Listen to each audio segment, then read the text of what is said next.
So I really enjoy running D&D games, and I always get excited when I'm, sitting in the call waiting for everyone to arrive and get started with the game. I play online mostly, so that's sort of the feeling that I get when, I'm waiting in the call and other people are slowly joining, and it's like, yes, we're gonna play in like 5 minutes. Ah! But it can sometimes be more of a mixed bag in terms of before that happens, before you get in the call or in the room with your friends and you start playing, because personally, and I mean this may not be the experience for everyone, I know other people who've gone through the same thing, I am not always 100% enthused when preparing a D&D session. Only like 95% of the time I'm actually enthusiastic about getting in there and writing down everything that I want to write down, creating NPCs, dungeons, civilizations, and all sorts of other plot lines. And that can sort of become a problem if you're not fully eager to do it when you have like a session in 2 days and you're like, I have maybe half an hour of stuff that I could try and improv, but I don't know. Now, there's this DM burnout advice is primarily for those that do actually do prep, because I know that there's some DMs out there who don't. I was one of those. And I'm not saying that's a bad thing. That's a way of running your game. And if your party enjoy you entirely bullshitting everything that you talk about, go for it. Just make it up. And if you're not enjoying running games full stop, that's a bigger problem. You should just stop right there. That's the advice that I have for that. But this is more for the pretense before the session. Are you enthused about your game beyond making your players have fun? Because as a DM, it's not always about that. It's a lot about that. It's not always about that. There's plenty of things you can do to solve a DM burnout if you're in the middle of prep and you're lacking inspiration for the short term. One is that, yes, you can steal from stuff, obviously, but if you go more in depth, the DM's guide has a lot of good resources for randomly generating an entire dungeon as you go, should you want to do that before the session. Whipping up a quick, like, 5 to 10 room dungeon that will keep your party occupied for 2 hours, something like that. And I don't think you should use these in the middle of the game. Like, I would be kind of concerned if I was sat there playing D&D and I was sat there in person and the DM was behind the screen and then rolling every time we walked into a room like 7 or 8 times, and then after a minute is like, right, here's the room now. And it's like, okay, were you rolling initiative or what? And it's just, don't do that in the middle of a game, I don't think, unless you can do it very, very fast. It also helps you build the basics of the start of a dungeon too. So, like, ideas of what you can do for it, what's in there, who's in there, why are they in there, what are they doing, how are they going to do it, and how they influence a larger story if you want to branch it off to something bigger. Which, of course, having a small dungeon is a fix to a lot of problems, as long as you promise, some level of treasure and making the life of the common folk better. Either by saving someone that's in there, it holds an item that could solve a curse that someone else has, etc., etc.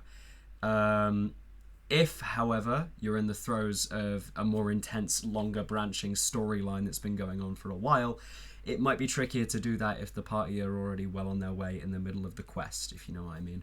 So instead, think of a way you could keep the pace of the story going while making it easy on you in terms of what you have to do.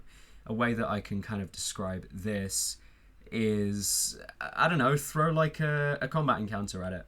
If you want another half an hour to an hour, throw a big combat encounter in it. It's not that hard to actually balance encounters using 5e's system.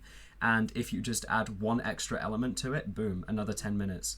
For example, if your party are currently in the middle of the throes of climbing up this massive mountain that they've been on for 2 sessions now, you could expand on that by having like a small goblin camp to the side of it, and within they have a bunch of traps set up and this also massive spinning mechanism in the center that looked like a statue until they activated it, and now they're hailing arrows on them from small arrow holes and stuff like that. It's just cool stuff that you could throw in there. If you're by this mountain as well, they could be walking along the side of it on this man-made path, and said goblins could peer out from small holes and cracks in the mountain face and start raining hellfire down and throwing like flaming balls of like, I don't know, something like down the slope. There's loads of sort of things that you can do with combat that will keep things interesting and keep your party not thinking about your big old story for a while.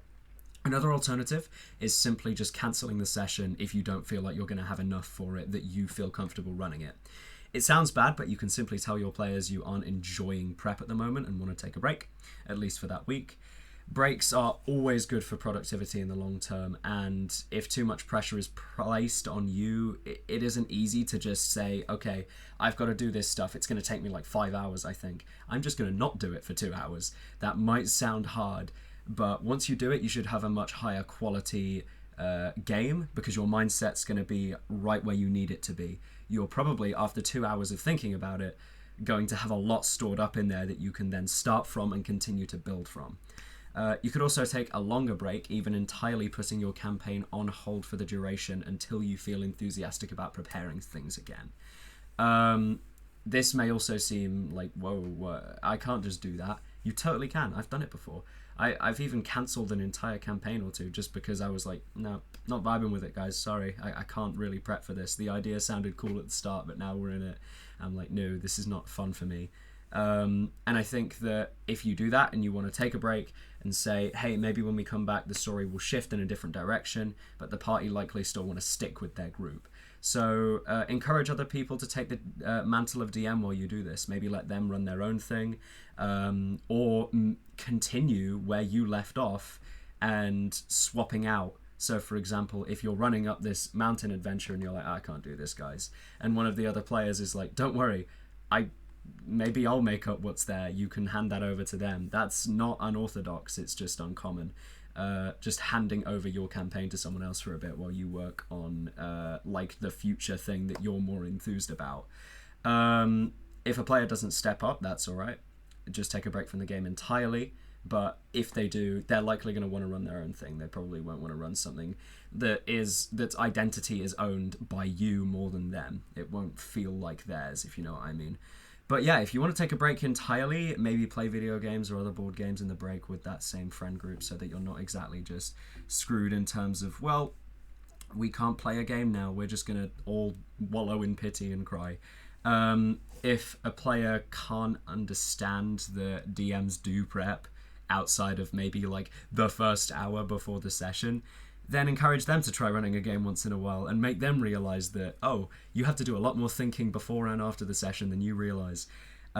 If you want to still run a D&D game with your group while you prep this other thing, try out a module. Modules are there for a reason.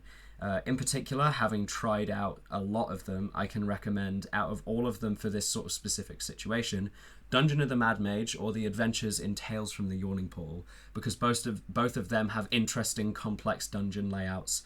However, they aren't... You don't need to know a whole bunch of stuff before you go into it. Maybe read a few pages and boom, you're set. Because most of them are relatively simple to understand dungeon maps, where the rooms aren't exactly super interconnected or whatever, and you can basically just go at it. It's fine. You don't need to prep much, especially with Dungeon of the Mad Mage. Just a big old dungeon. You can read ahead if you want, so you're more prepped, but if not, that's absolutely fine. Be reading ahead during the session while the party identify the room that you had read 5 rooms ago, and then boom, you're 20 rooms ahead of them by the end of the game. Oh, I've just done prep. If any of this you guys found helpful, make sure to let me know by doing all the things that you do on YouTube.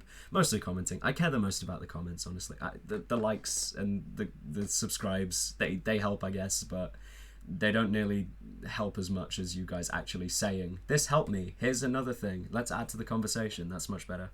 Also, I have a lighting fixture. It might look a tiny bit better now. Maybe. I don't know. Tell me. But yeah, I've stuck to this schedule for a month now. Thank God.